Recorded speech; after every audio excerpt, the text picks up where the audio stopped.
Bom dia. Hoje é segunda-feira, dia 19 de julho de 2021, e início da primeira semana do recesso de 15 dias do Congresso Nacional, depois de um primeiro semestre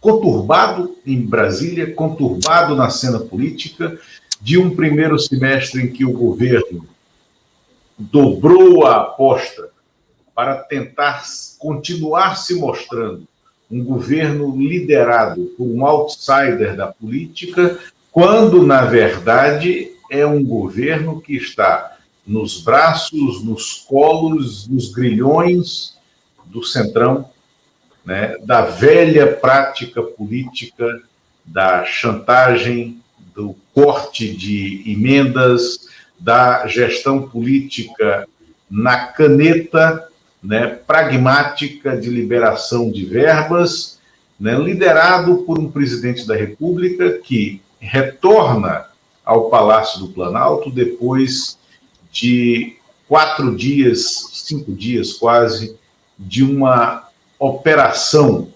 midiática, né, de desobstrução do seu intestino. Foi isso que aconteceu, né, mas que foi feito, que tinha alguma gravidade, sim, mas cujo desenrolar das notícias, cujo quadro clínico foi calibrado politicamente e midiaticamente.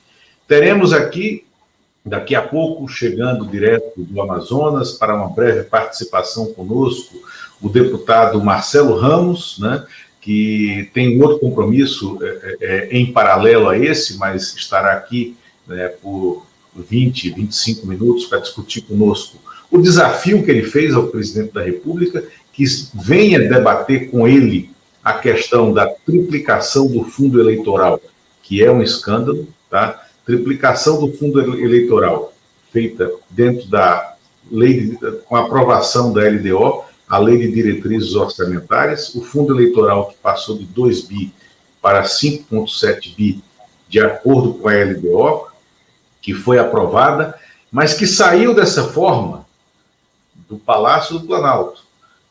Esse aumento saiu do Poder Executivo e foi aprovado com o voto de todas as lideranças do governo, né, com o assente de todas as lideranças do governo, e inclusive, né, sem nenhum comentário, sem nenhuma parte, sem nenhum adendo, sem nenhuma ação legislativa contrária dos filhos do presidente da República, Eduardo Bolsonaro na Câmara e Flávio Bolsonaro no Senado.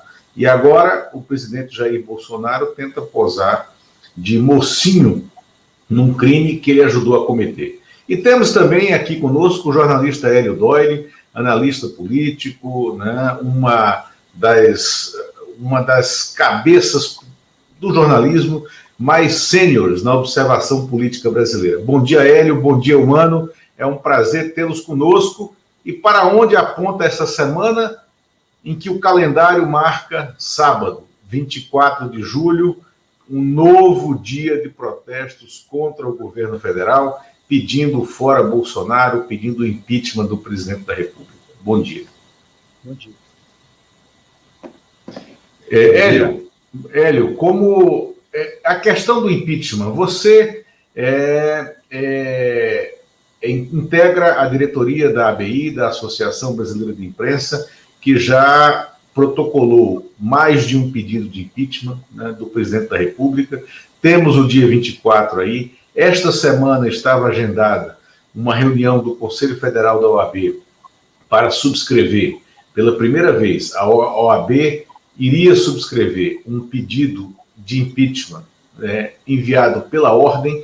Nós lembramos que em 1992, o impeachment do Collor foi protocolado pela ABI e pela OAB conjuntamente, né, e a OAB suspendeu, né, adiou pelo menos essa reunião desta semana.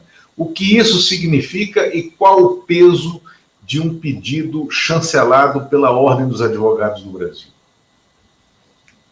Bem, Lula, bom dia, Humano, bom dia a todos.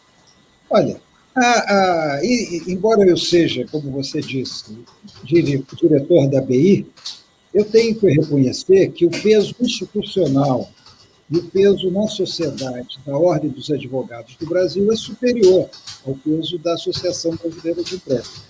Essas duas entidades, como você disse, apresentaram conjuntamente o pedido do impeachment do Collor, lá na década de 90. A ABI conversou, teve diversas conversas com a AB, com outras entidades, como a FBPC, a CNBB, várias outras entidades, antes de entrar com o pedido, no ano passado. E agora se associou a mais de 120 entidades que entraram com um novo pedido, chamado de super pedido de impeachment, recentemente. A OAB marcou a reunião para o dia 20 e adiou essa reunião, né? O que eu vejo é o seguinte, Lula, a OAB tem um peso, como eu disse, muito maior. Quer dizer, eu acho que a OAB sinaliza, no momento em que a OAB apresentar um processo de impeachment, e vocês devem lembrar, eu escrevi isso, no momento em que ela apresenta um processo de impeachment, ela sinaliza que tem algo acontecendo. A OAB não vai apresentar um processo de impeachment para dizer que apresentou, para depois, historicamente, quando for julgado esse período, dizer, olha, nós apresentamos um processo de impeachment, mas o presidente da Câmara segurou, não aprovou, não autorizou o início do processo. A OAB, ela sinaliza, para mim, na minha opinião, ela sinaliza que o movimento pelo impeachment está crescendo e está ganhando camadas da sociedade que não são da esquerda, que não se identificam com a esquerda no espectro político. Quer dizer, passa a ser, o impeachment, para mim, já é interesse de diversos segmentos situados à direita do espectro político. Eu acho que se a OAB entra com o pedido, ela sinaliza isso. Ô, Hélio, no dia 24, inclusive, espera-se que o movimento seja ainda mais amplo se no último sábado, em que houve, né, ações, em que ocorreram ações políticas contra o governo federal, nós tivemos a presença do PSDB, né, nas ruas, inclusive. Agora, o Partido Cidadania, através do presidente da legenda, Roberto Freire, anunciou que estará presente, né, nesse ato do dia 24 e convocou, né, as legendas do centro do espectro político a estarem lá e já anunciou que também estará presente no chamamento para o dia 12 de setembro, que ainda está distante, mas que vem sendo feito por siglas, por movimentos da centro-direita, né, em protesto contra o governo Bolsonaro, como o MBL, né, e o VPR, vem para a rua, que nos tempos do Eumano, o VPR era sigla de esquerda. Agora o VPR é sigla mais do centro-direita, ou da direita, né? Você acha que está se consolidando essa rejeição ao governo nas ruas e num campo maior da sociedade?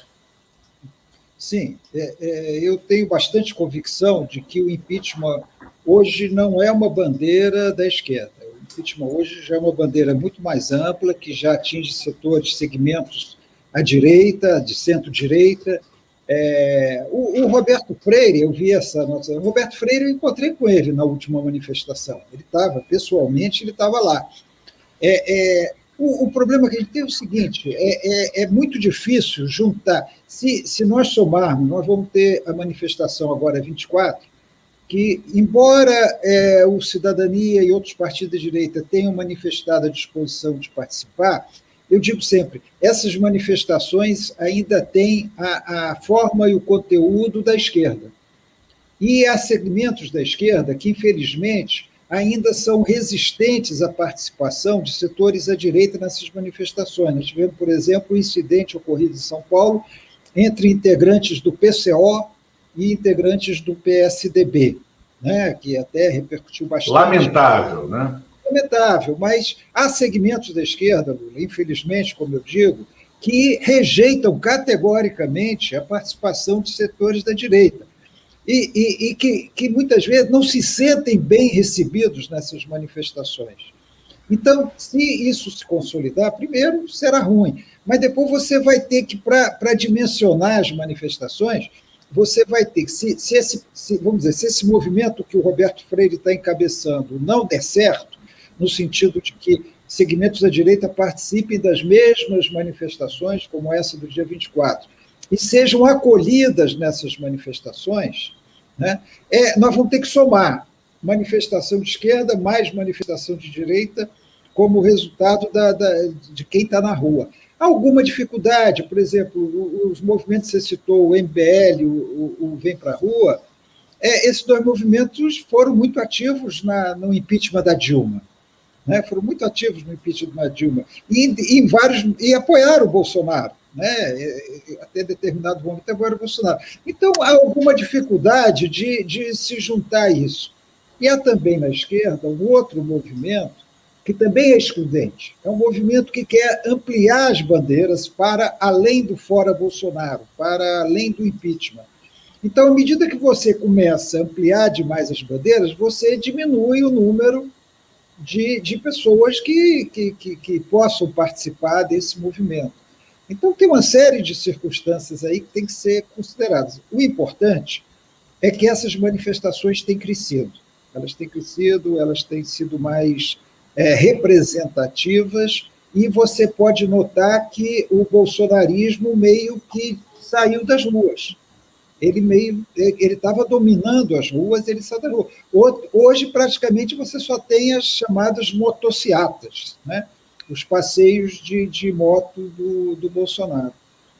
Ô, Hélio, eu acho que ele saiu das ruas e ele também, não sei se acovardou ou se ele perdeu o elan, mas o fato é que ele também enfraqueceu muito nas redes sociais, inclusive nas próprias redes bolsonaristas, né?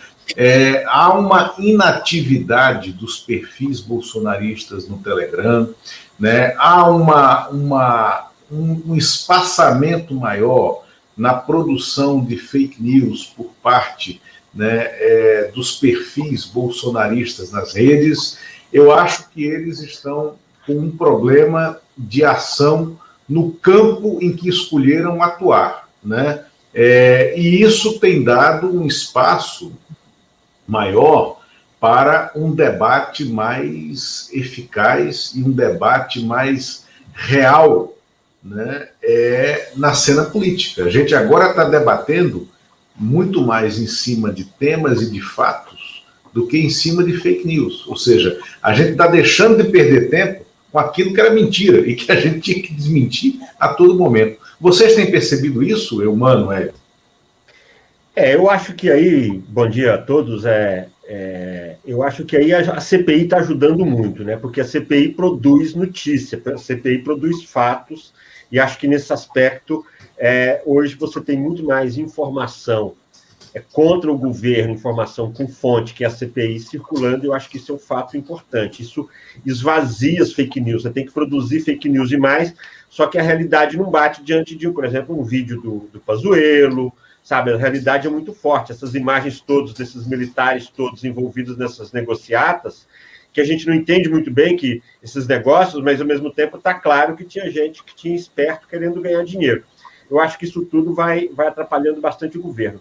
Voltando, viu, Hélio, à questão da OAB, e aí o sinal contrário também vale, né? Se a OAB entrar com um pedido, isso dá uma dimensão muito maior, um caráter mais efetivo a um pedido de impeachment, pelo peso que tem a Ordem dos Advogados do Brasil, o fato dela não assinar também tem um significado contrário. Então, hoje, esse sinal é um sinal das dificuldades do impeachment, né? Se a OAB, que tem a tradição e que tem aí a força política para esse tipo de coisa, como ela já fez, principalmente... Mano, Hélio, eu vou trazer aqui ao vivo o deputado Marcelo Ramos, que já está nos aguardando aqui no backstage, e vou logo introduzir a questão, né? Vamos dar um intervalo nesse debate aqui do bolsonarismo nas redes.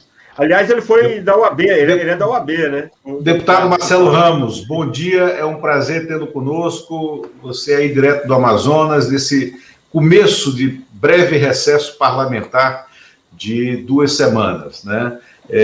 Bom dia, é um prazer tê-lo aqui. Bom dia, alegria falar com vocês e fico à disposição para qualquer esclarecimento em meio a toda essa polêmica que o presidente criou. Perfeito. Deputado, Que o presidente artificializou ontem, né? Exatamente. Como ele não sabe governar, ele precisa viver de crises eternas. Não, isso, e ele criou, na verdade, um falso antagonismo com você, né, que estava presidindo a sessão do Congresso, né, que aprovou a LDO para tirar o dedo, né, e isso é método, né, ou seja, é isso que a gente vinha falando aqui. Primeiro, as redes sociais do bolsonarismo e as usinas de fake news que vinham alimentando o bolsonarismo desde a campanha de 2018, podemos dizer desde 2017, né, elas estão enfrentando também um recesso inédito nas últimas semanas, né, elas estão minimamente silenciadas, né, ainda são muito agressivas, né, acho que, deputado, a sua imagem saiu. Você nos ouve ainda? Caiu. Está voltando aqui. Acho que ele saiu e volta, né? Bom, eu vou ser mais objetivo na pergunta a ele, assim que ele voltar. Ele está voltando aqui, está regressando. Caiu a minha... Bom dia, tudo bem? Agora, voltando. Acho que voltou. Bom, eu vinha dizendo que as redes bolsonaristas estão meio confusas, meio silenciosas, muito mais do que já foram, né, as redes de fake news. E ontem, o que é que o presidente da República fez? Ele criou, né, um não fato, que é a sua responsabilidade na aprovação da triplicação, né, possível do fundo eleitoral de 2 bi, como foi em 2020, para 5,7 bi em 2022, né, dentro do conjunto da aprovação da LDO, que aprovar a LDO era algo determinante, né, para que houvesse o recesso parlamentar. Não poderia haver recesso parlamentar sem a aprovação da LDO. A LDO saiu do executivo, ou seja, do governo federal, do Palácio do Planalto, para o legislativo, para o Congresso, com aquela previsão de triplicação, né? Não foi nada que você colocou, ou sua assessoria colocou na votação, e a LDO foi à votação com a anuência de todas as lideranças do governo, todas as lideranças dos partidos que apoiam o governo, inclusive do filho deputado e do filho senador do presidente da República, o Eduardo Bolsonaro e o Flávio Bolsonaro, sem que houvesse destaque para retirar aquele item da pauta, né? E agora, e outra coisa, esse aumento de verba interessa ao Centrão. A maneira de operar politicamente do Bolsonaro é se vender para o país como um outsider da política, sendo um absoluto insider da política, né? Ele opera politicamente como sempre se fez na velha e carcomida política de quem age com tinta na caneta, operando emendas parlamentares e operando o parlamento. E agora tenta jogar essa culpa em você. É esse o debate que o senhor quer ter com o Bolsonaro publicamente? É esse desafio que você quer fazer ao presidente da República? Primeiro, eu quero lamentar que num país de 540 mil mortos pela Covid, de quase 15 milhões de desempregados, de 19 milhões de brasileiros e brasileiras com fome, de mais de 120 brasileiros e brasileiras em insegurança alimentar, de mais de 800 mil empresas fechadas por conta da pandemia, eu tenho que estar discutindo com o presidente uma matéria que ele encaminhou para a Câmara dos Deputados. O presidente que encaminhou a LDO, e eu procuro ser justo até com os cretinos como ele encaminhou a LDO, e é verdade que no texto original da LDO não havia essa previsão de fundo eleitoral. Essa previsão de fundo eleitoral foi construída dentro da Comissão Mista de Orçamento pelo líder do governo Bolsonaro no Congresso, o senador Eduardo Gomes, pelos líderes dos partidos da base do presidente Bolsonaro na Câmara dos Deputados, e foi levada a plenário já com a inclusão desse valor. Eu não sou membro da CMO, eu não participei desse debate, eu soube dessa inclusão quando já no exercício da presidência da sessão do Congresso Nacional. Na presidência da sessão do Congresso Nacional, o líder do governo Bolsonaro, senador Eduardo Gomes, o líder do governo Bolsonaro na Câmara, deputado Ricardo Barros, articularam em plenário o pedido de votação nominal para o texto base da LDO. E por que fizeram isso? Fizeram isso numa manobra regimental, porque há um interstício de 1 hora entre votações nominais. Portanto, se houver uma votação nominal, só pode ter uma outra nominal 1 hora depois. Então, os líderes do governo Bolsonaro articularam com os deputados, com os líderes em plenário, o pedido de nominal, que eu não posso negar, para que a votação do novo fosse simbólica, porque estaria contida dentro do interstício de 1 hora, já que o destaque do novo era o primeiro destaque. Então, o presidente é um dissimulado, o presidente é um irresponsável com os interesses do país, é um irresponsável na relação dele com os outros poderes, e eu só lamento que o Congresso Nacional, que o Senado da República, que a Câmara dos Deputados permitam esse avanço do presidente sobre as suas instituições e sobre as suas prerrogativas. Era a hora do presidente do Congresso Nacional, Rodrigo Pacheco, do presidente da Câmara, Arthur Lira, darem uma mensagem dura de limites dessa relação, de que o presidente precisa respeitar o parlamento.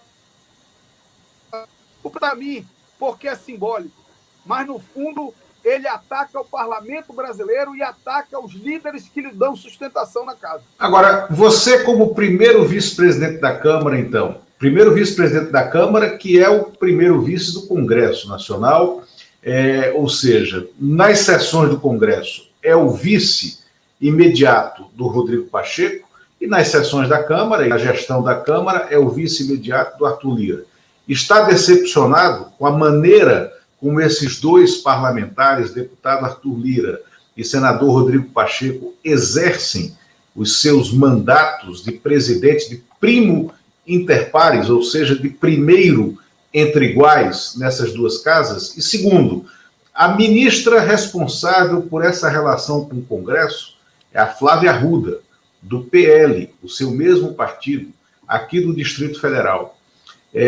Dentro do partido, com a sua companheira de legenda, Flávia Arruda, você já fez essas observações e já disse a ela o que está acontecendo no governo que ela integra?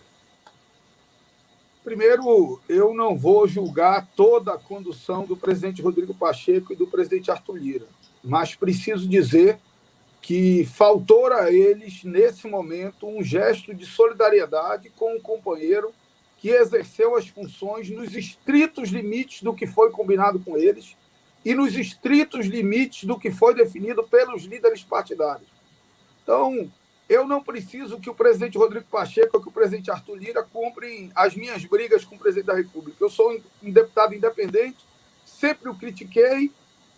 Quem critica tem que saber receber uma crítica também, isso é legítimo da democracia. No entanto, a mentira do presidente da República, a dissimulação do presidente da República precisaria ter a reposição da verdade por parte de quem construiu isso. E quem construiu isso não fui eu. Foi o presidente Rodrigo Pacheco, o presidente Arthur Lira, os líderes partidários, o líder Ricardo Barros e o líder Eduardo Gomes. Então, o que eu lamento é isso. Em relação a ministra Flávia é uma amiga fraterna, pessoal, e eu não tenho dúvida de que ela está bastante constrangida. Mas acho que daqui para frente os quadros vão ficar mais claros. Eu, que sempre fui um deputado independente, que critiquei o presidente, mas que nas pautas que considerava importantes para o país, não só votava, como ajudava na condução dos trabalhos, a partir de ontem me postarei como deputado de oposição na resistência a esse governo que só atrapalha o Brasil e que não tem respeito nenhum pelas instituições democráticas. Hélio, eu mando.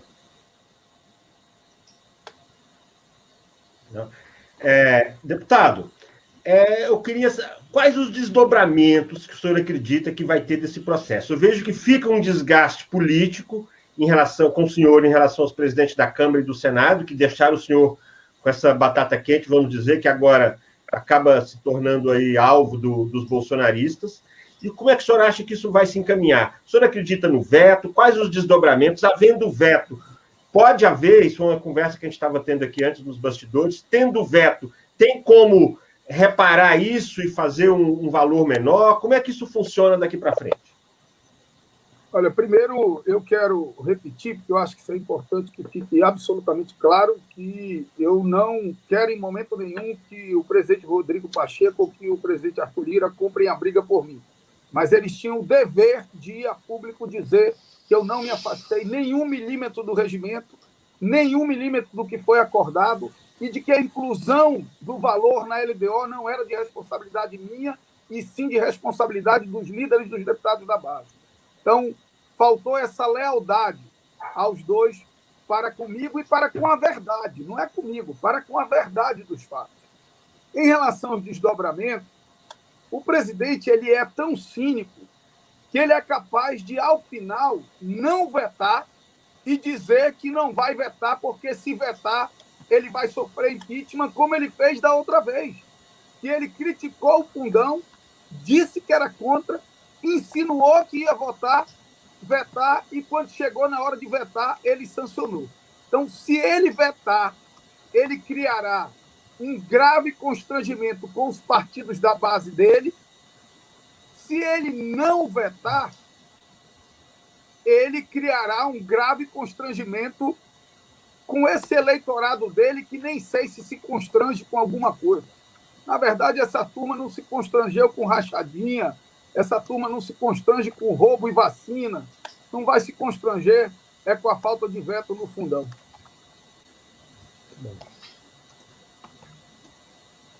Hélio, você está sem som.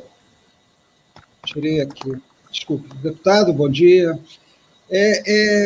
Se ele veta, como é que fica... Primeiro, quero lhe cumprimentar, acho que sua postura está muito correta, e dizer que há eu entendo que há uma parcela do eleitorado do Bolsonaro que já se arrepende e que ainda se toca por questões como essa, né? Agora, se ele veta, supondo que ele vete, como fica o fundo eleitoral? Eu estou fazendo uma consulta à assessoria legislativa hoje especializada em orçamento, porque essa disposição da LDO é diferente de todos os outros anos.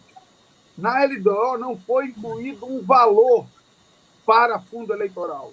Foi incluído um dispositivo que diz que o fundo eleitoral equivalerá a 25% do total de gastos da Justiça Eleitoral.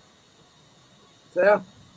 O presidente não pode vetar o percentual. Ele não pode vetar, não é 25, é 10, não é 10, é 5, não é 5, é 20. Ele não pode vetar e transformar por um valor. Não são 5 bilhões, é 1 bilhão. Ele não pode fazer isso. Objetivamente, não pode fazer isso. Então, se ele vetar, não haverá previsão de fundo eleitoral nenhum na LDO. A minha dúvida, e essa dúvida eu confesso que não consigo responder agora, é se na lei orçamentária anual, que será votada até outubro, é possível incluir um recurso sem que tenha essa previsão na LDO. eu tenho dúvidas técnicas sobre isso. Mas o veto, ou ele tira tudo, ou ele não tira nada. Entendi.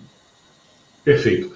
Deputado Marcelo Ramos, dá um breve intervalo aqui nesse aspecto, mas isso está dentro de todo esse conjunto. A sua vinda ao programa foi de última hora e você tem um compromisso, vai sair daqui a pouco também. A gente estava falando antes da sua entrada no ar, do dia 24 de julho, né, que é mais um sábado para o qual estão convocados, né, protestos em todo o país, inclusive aí em Manaus, né, no Amazonas, onde o senhor está, contra o governo federal. Você acabou de falar que se posiciona nesse momento radicalmente contra esse governo, né? O Hélio Doyle é integrante da diretoria da ABI, Associação Brasileira de Imprensa, que já apresentou mais de um pedido de impeachment ao presidente da República, impeachment do presidente da República ao presidente do Senado, da Câmara dos Deputados. A OAB, entidade que o senhor presidiu no Amazonas, não é isso? Foi presidente da OAB do Amazonas? Não, né, eu fui candidato a presidente da OAB, mas perdi para a lenda da advocacia amazonense, doutor Alberto Simonetti Filho, meu fraterno amigo, Alberto Simonetti Filho, né? Meu fraterno Perfeito. amigo, que, se Deus quiser, vai fazer o próximo presidente da OAB, o Alberto Simonetti. Perfeito, mas a sua militância dentro da advocacia é conhecida e é uma marca da sua trajetória política. A OAB tinha uma reunião marcada para esta semana para consolidar o primeiro pedido de impeachment feito pela ordem. Eu lembrei aqui que em 1992, juntas, a ABI e a OAB apresentaram o pedido de impeachment, né, do então presidente Fernando Collor, e agora a OAB olha, parece que um pouco distante. Primeiro, o senhor estará nas ruas no sábado, né? Acha que é o caso de impeachment, sim, né? Concorda com essa letargia, né, dentro da Câmara dos Deputados, em se analisar os pedidos, são 123 até a última conta que eu vi, que dormitam nas gavetas da presidência da Câmara, ou não é hora de discutir o impeachment?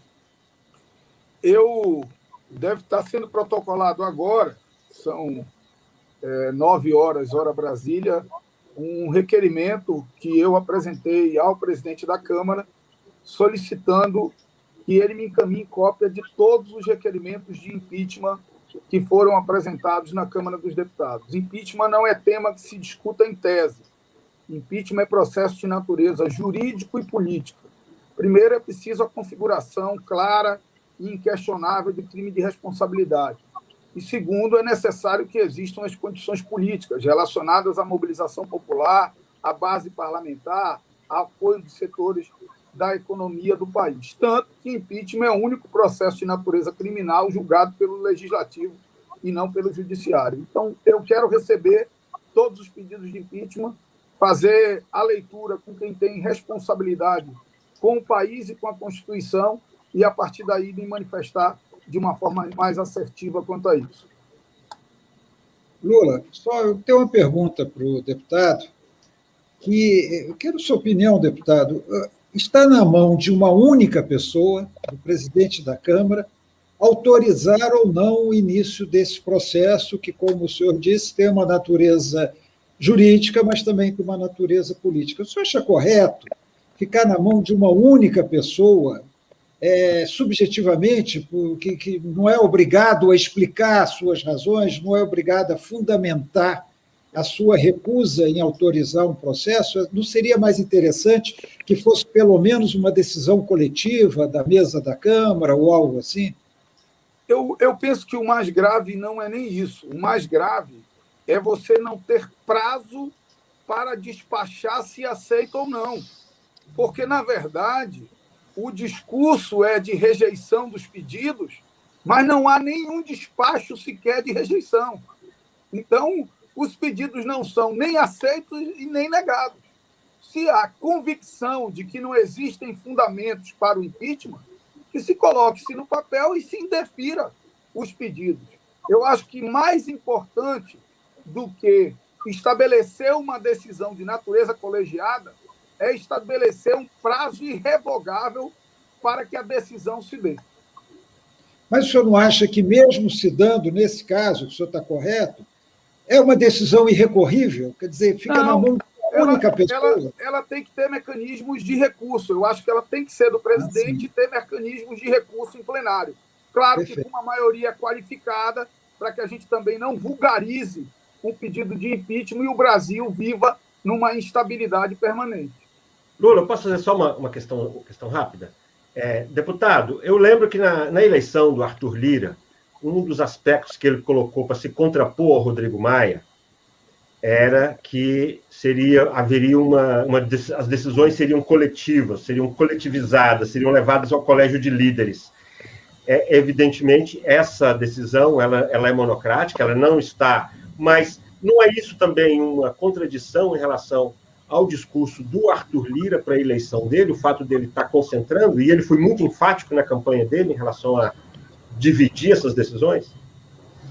Eu procuro ser sempre justo e eu não vou julgar por impressões, né, o que o afasta do regimento.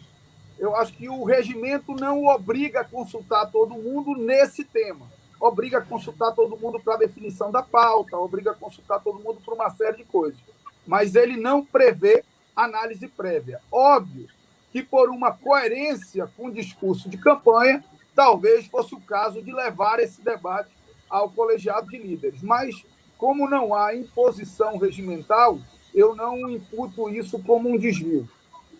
Deputado, está chegando o seu tempo, você tem compromisso na sequência, mas deixa eu te perguntar, o deputado Henrique Fontana, do PT do Rio Grande do Sul, protocolou uma emenda constitucional que muda, né, as regras, que muda a tramitação dos pedidos de impeachment, estabelece prazo, cria a possibilidade de a minoria apresentar em plenário, né, e o plenário aceitar um pedido de impeachment, pelo menos aceitar o início da tramitação e a instalação de uma comissão para que ele comece essa tramitação, independente do poder do presidente da Câmara, ou seja, uma forma de corrigir o que eu vejo como distorção dos constituintes de 87 e 88, né, que nesse aspecto colocaram poder demais na mão de uma única pessoa, o presidente da Câmara dos Deputados, né, para decidir sobre impeachment,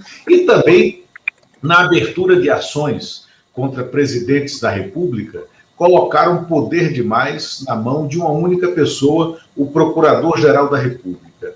É a hora de o Congresso enfrentar essa questão. Nós já temos, né, de 88 para cá, 2 impeachments aceitos, o do Collor e o da ex-presidente Dilma, impeachments com fundamentos, com bases completamente diferentes, né?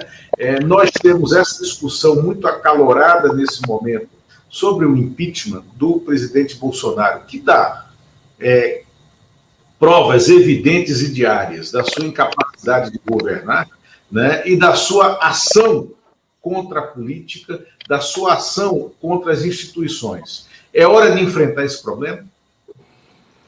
Olha, eu acho que é hora de enfrentar o problema. Eu não conheço o texto do deputado Henrique Fontana, mas tenho muito respeito pelo deputado. É um deputado sempre muito ponderado, sempre muito responsável. Eu sou sempre muito cuidadoso com mudanças, principalmente de natureza constitucional ou mesmo legal, movidas pelo calor do momento. Nós, às vezes, por conta dessa angústia de aprovação de um processo de impeachment, a gente cria um mecanismo muito frouxo de apresentação de pedidos e de tramitação de pedidos, e isso gera uma instabilidade permanente no futuro. Nem todos os nossos próximos presidentes vão ser Bolsonaro, vão ser descompromissados com as relações democráticas e republicanas entre os poderes. Então, acho que a gente tem que tomar muito cuidado para que um instrumento como esse não vulgarize o pedido de impeachment. Mas, repito, Deputado Henrique Fontana é absolutamente diligente e cuidadoso. Estou fazendo uma análise em tese, porque não conheço o texto dele. Concordo que tenha que ampliar as possibilidades, mas não ampliar tanto ao ponto de vulgarizar e todos os presidentes passarem todos os dias dos seus mandatos sob um processo de impeachment. Deputado, sobre isso, o Kleber Rambelsperger nos faz até uma pergunta aqui em relação ao que tem sido defendido pelo Arthur Lira, de adotar aí um semipresidencialismo a partir de 2027. Eu queria a sua opinião sobre esse projeto, se o senhor concorda com esse projeto do presidente da Câmara. Olha, se for discutir semipresidencialismo, tem que discutir a partir da próxima eleição. Discutir semipresidencialismo para um presidente que você sabe que não vai ser o atual. Sim, pode continuar. Pronto. Acho que voltei. Discutir semipresidencialismo para 2026, depois de garantir presidencialismo por mais um mandato, caso o atual presidente seja reeleito, o que eu acho muito difícil, eu acho que é temerário. Se querem discutir seriamente, vamos discutir parlamentarismo, presidencialismo, semipresidencialismo, mas para valer a partir da próxima eleição. Que o senhor é a favor? Não, eu não tenho opinião. Eu acho que o Brasil tem uma tradição presidencial. O senhor dizia que o Brasil tem uma tradição presidencialista. Eu penso que o Brasil tem uma tradição presidencialista, apesar das críticas ao presidencialismo de coalizão. Se você olhar as estatísticas de aprovação das matérias de interesse do governo, ele nunca foi um empecilho para a aprovação de matérias de interesse do governo. Eu acho que a democracia ela vai se aperfeiçoando, essas relações vão ficando mais republicanas e mais transparentes, com mais controle da sociedade. E acho que nós estamos num momento de aperfeiçoamento da democracia. Talvez eu seja conservador nesse aspecto. Eu sou temeroso de rupturas. Eu prefiro ir aprofundar o que está em evolução, que é o nosso modelo. Perfeito. Deputado, eu acho que estão lhe ligando aí, porque já é a sua participação no outro programa de rádio, né? E não queremos mais segurá-lo aqui. Seria muito bom, né? Mas sabemos que chegamos depois, né? E o senhor, muito gentilmente, abriu sua agenda para essa participação aqui. Muito obrigado. Obrigado pela oportunidade. Eu quero reafirmar meu compromisso com o Brasil. Eu sou um moderado, sou um liberal que tem sensibilidade social, que é ambientalmente responsável e que entende que a política tem que estar fundada nos valores da democracia e da república. Disso eu não vou me desviar.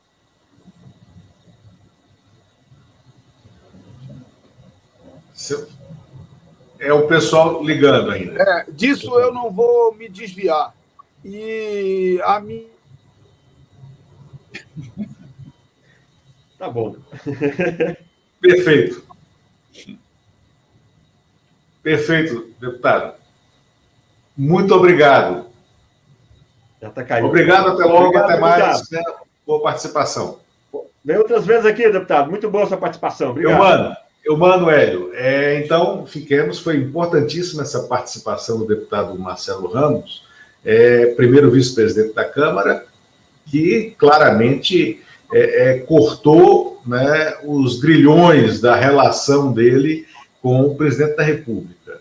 E vamos retomar aquele ponto. Hélio, você acha que está amalgamando, né, a possibilidade de impeachment?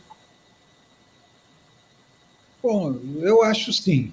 Eu acho que está, porque, primeiro, até retomando aquela questão anterior, essa redução da atividade bolsonarista nas redes sociais, um certo sumiço das ruas, o que não quer dizer que eles não venham para a rua, eles têm uma base que é capaz disso, isso mostra que está derretendo esse apoio do Bolsonaro. E setores da sociedade que antes procuravam ainda apoiar o Bolsonaro, no mínimo por uma certa estabilidade institucional, para nós não termos outro processo de impeachment, que acaba, de alguma maneira, afetando todas as áreas do país, esses segmentos estão vendo que com Bolsonaro não dá. Primeiro, que Bolsonaro é um empecilho ao desenvolvimento do país, é um empecilho a seus negócios, é um empecilho a uma atividade política que desenvolve.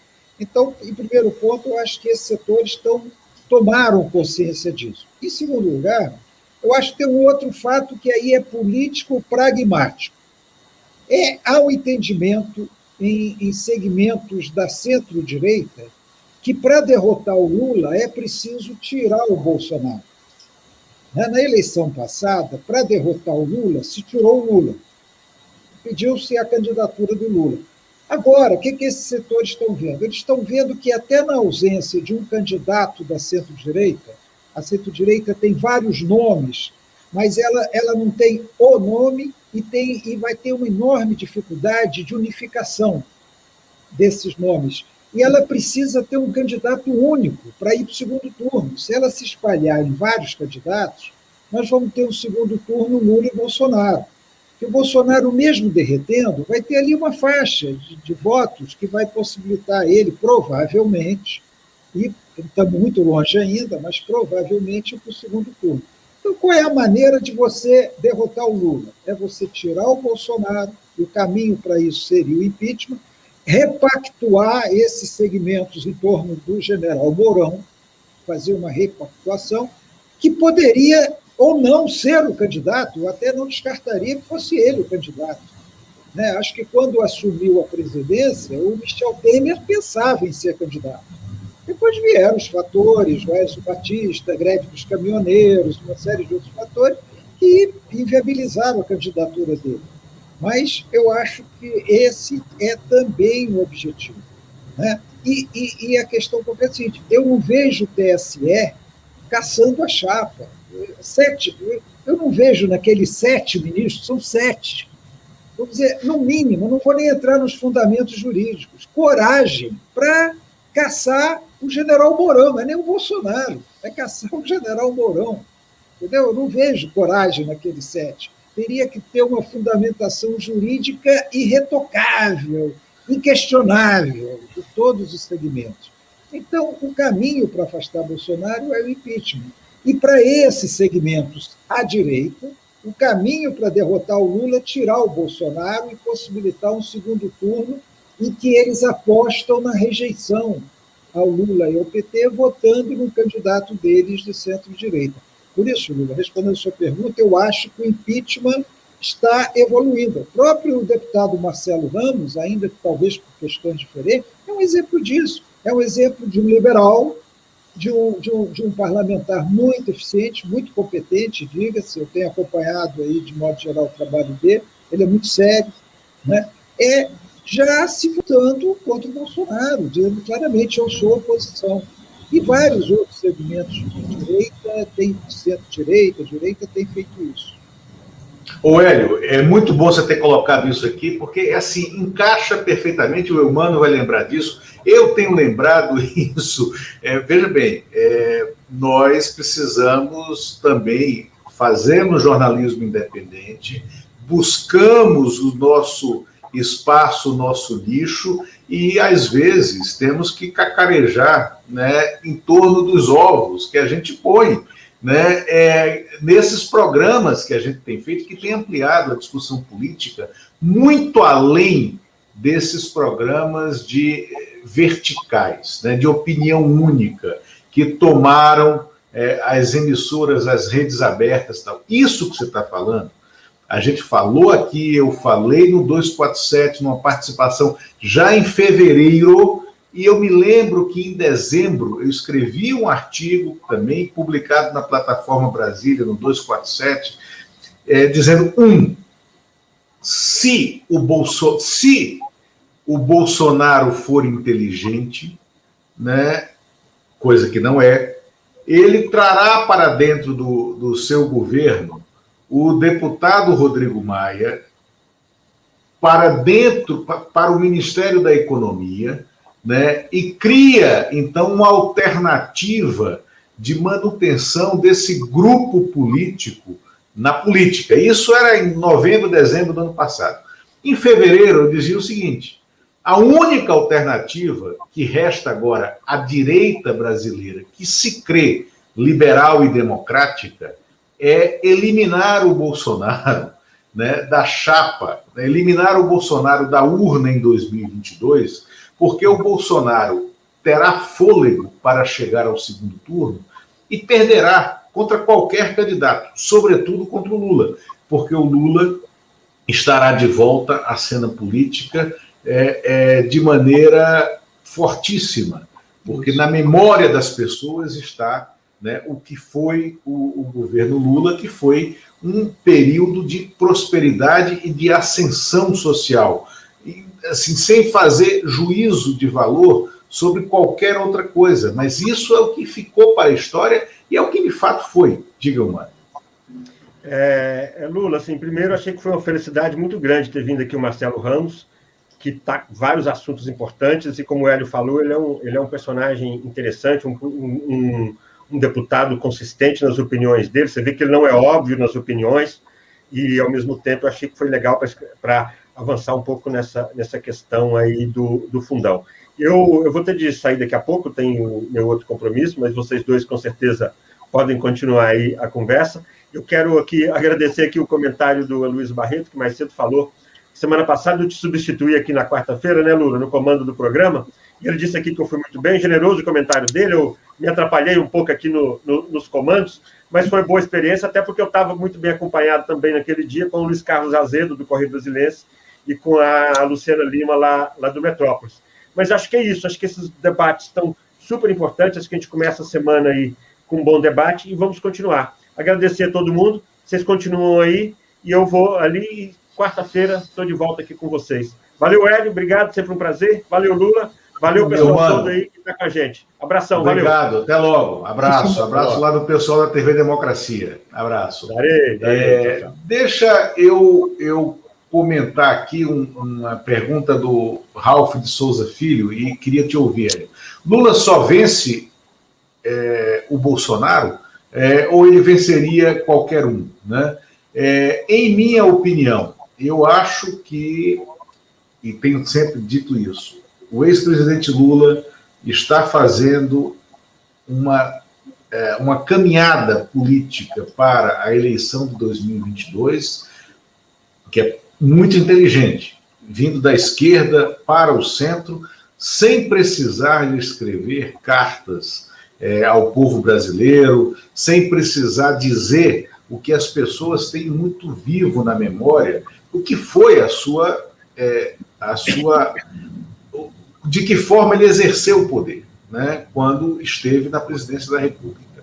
Então, eu acho que o ex-presidente Lula ele tem condições de vencer qualquer candidato, né? A esquerda tem tentado construir, alinhavar um projeto de governo, um projeto de país, não é um programa de governo desse que o TSE exige, que você protocola e que ninguém cumpre e que é pro forma, mas sim um projeto de restauração da normalidade democrática e de convívio das instituições entre si. Você concorda com isso, Hélio? Como é que você tem visto essa trajetória, esse cenário e essa costura política que o Lula tem procurado fazer?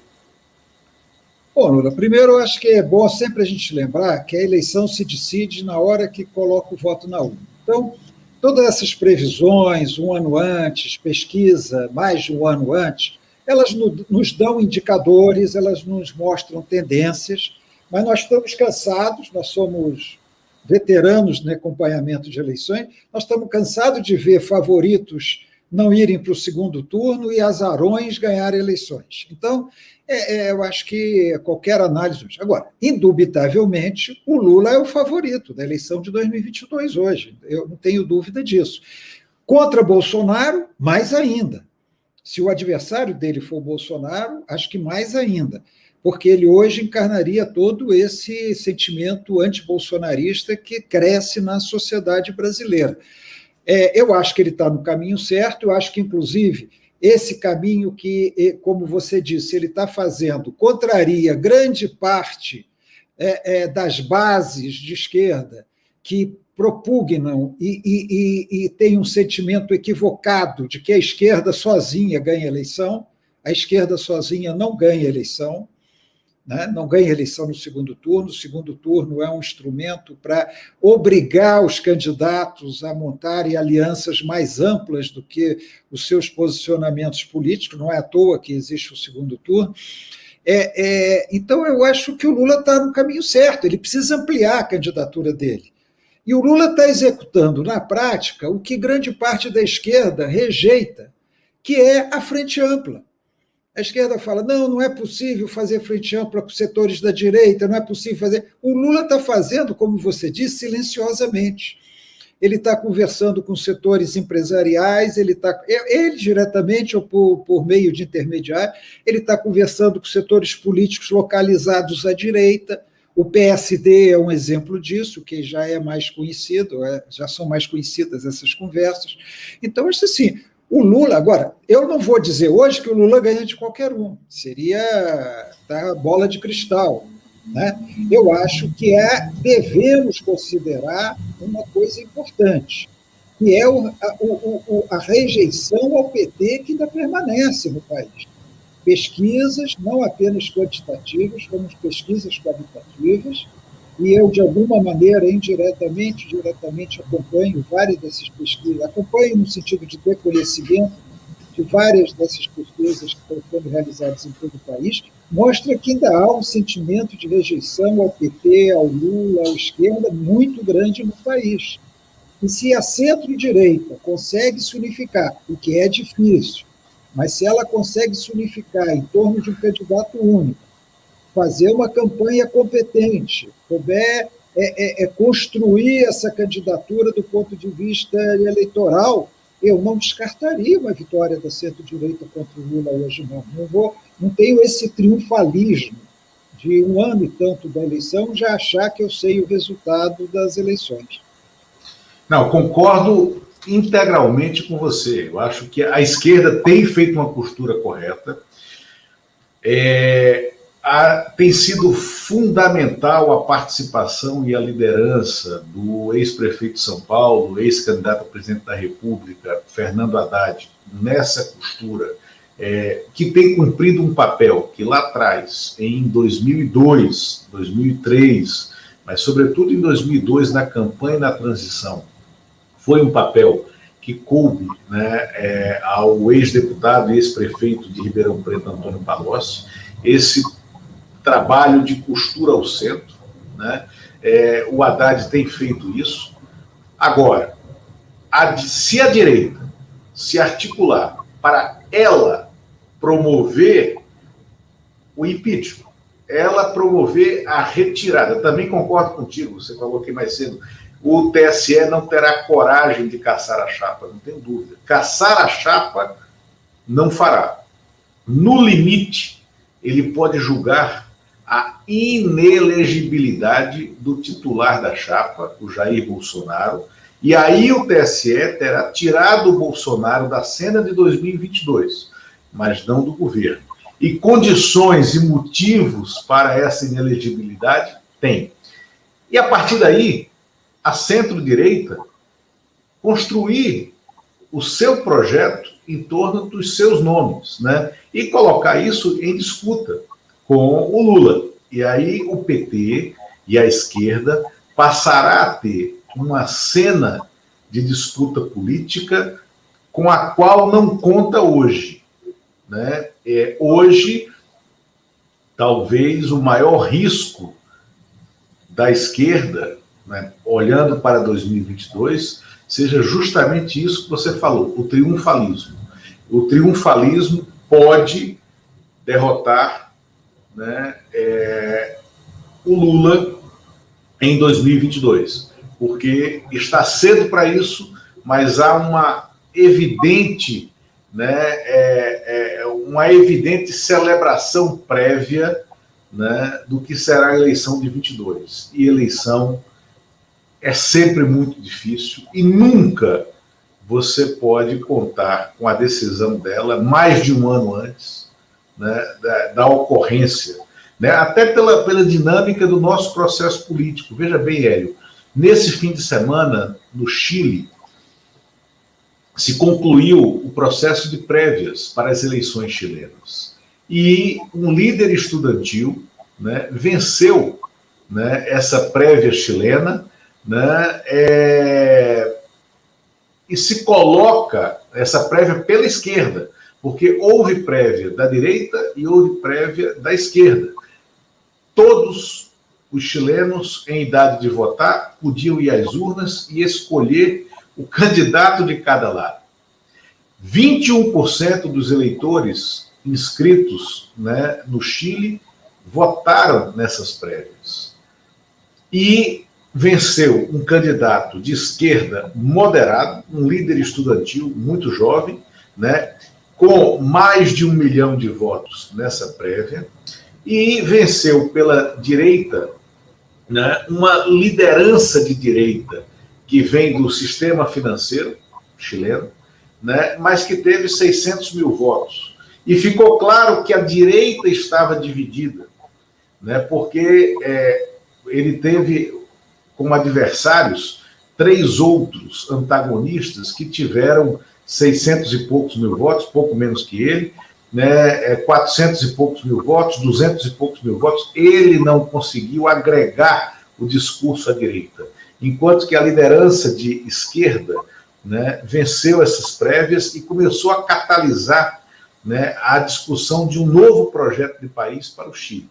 Né? Isso é muito interessante, e esse processo, essa dinâmica de prévias, de discussão, de debater o país, a gente não tem aqui. Veja bem, os chilenos foram às urnas 6 meses depois de eleger uma Assembleia Nacional Constituinte, e de eleger uma Assembleia Nacional Constituinte exclusiva, aonde a maioria é de mulheres e de pessoas sem partido político, né? Pessoas independentes dos partidos políticos, né? E nós aqui estamos ainda patinando nesse processo de olhar a ação política como um marco civilizatório. A gente não compreendeu isso, né? E a gente fica refém dos coronéis partidários, refém das estruturas partidárias, das máquinas partidárias, né? O que também desqualifica um pouco, né, essa discussão entre os projetos que irão entrar em análise para o eleitor no ano eleitoral. Então, a gente está muito à frente, não dá para determinar agora, mas você foi no ponto. O triunfalismo é hoje o maior adversário da esquerda. É isso? É isso mesmo, e acho que a esquerda tem que lembrar que a direita tem um projeto político. E esse projeto político, para ser executado, levou ao impeachment de uma presidente da República, levou à eleição do Bolsonaro, e a direita não entrega facilmente o que ela conquista, não. Ela tem um peso na sociedade, inclusive nos setores empresariais, no segmento, que ela não simplesmente fala, tudo bem, vocês ganharam, entendeu? Assim, não estou falando em termos de governo, estou falando que ela usa todos os seus recursos para derrotar a esquerda, porque ela tem um projeto político. Ela tem uma agenda liberal ou neoliberal, dependendo do segmento. Então, eu acho que a esquerda ela tem que fazer isso que está sendo feito, que Lula e os outros líderes estão fazendo, de ampliar, de tentar consolidar um projeto para uma vitória eleitoral, mas sem esse triunfalismo de achar que, por causa de pesquisa realizada 1 ano e tantos meses antes, você já tem uma inevitabilidade eleitoral. Né? Já está determinado que o Lula vai ganhar. Não está determinado que o Lula vai ganhar. Acho que é muito importante ter isso em mente, de que ainda tem muita coisa pela frente para o Lula ganhar a eleição. Perfeito. Hélio, é exatamente isso, e queria encerrar, né, esse nosso programa de hoje com essa observação lúcida e que é quase um aviso, né, para um campo, né, da política. E pedir a quem puder, a quem tiver condições de, com segurança, estar nas ruas no próximo sábado, ir às ruas no próximo sábado, porque nós temos um governo por derrubar. E é necessário, é fundamental que isso seja feito. Hélio, agradeço muito a tua presença, muito obrigado, e obrigado a quem esteve conosco até agora. Muito obrigado pelo convite, um grande abraço a você e a todos. Abraço.